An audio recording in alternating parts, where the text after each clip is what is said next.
Atlantic মহাসাগরে চোখ রাঙাচ্ছে hurricane Haerin. স্যাটেলাইটের ছবিতে উঠে এসেছে ঘূর্ণিঝড়ের ভয়াবহ চিত্র। সাগর উত্তাল হওয়ায় যুক্তরাষ্ট্রের নর্থ ক্যারোলিনার উপকূলের আউটার ব্যাংকস এলাকায় এর প্রভাব পড়তে শুরু করেছে বুধবার থেকেই। এছাড়াও যুক্তরাষ্ট্রের পূর্ব উপকূলের অন্যান্য অংশের জন্য হারিকেন এরিন বিপজ্জনক পরিস্থিতি তৈরি করতে পারে বলে শঙ্কা করা হচ্ছে।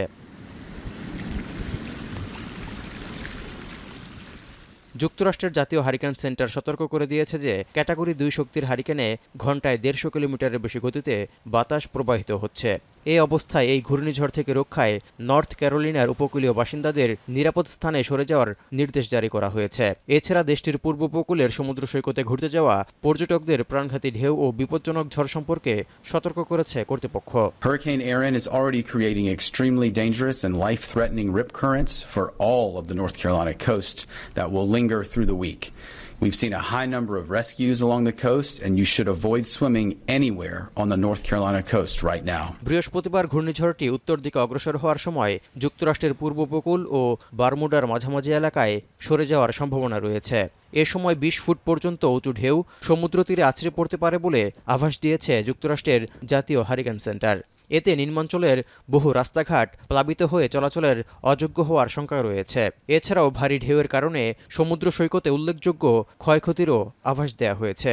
এ অবস্থায় বৃহস্পতিবার পর্যন্ত নর্থ ক্যারোলিনার বেশিরভাগ উপকূলীয় রেখায় ঝোড়ো বাতাস ও জোয়ারে বন্যার শঙ্কা করা হচ্ছে। Currently a Category 2 hurricane that will likely strengthen over the course of the day today.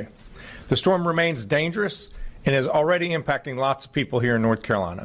Based on the current forecast, we are anticipating coastal flooding from massive waves, tropical storm force winds, especially the outer banks from this evening through Thursday.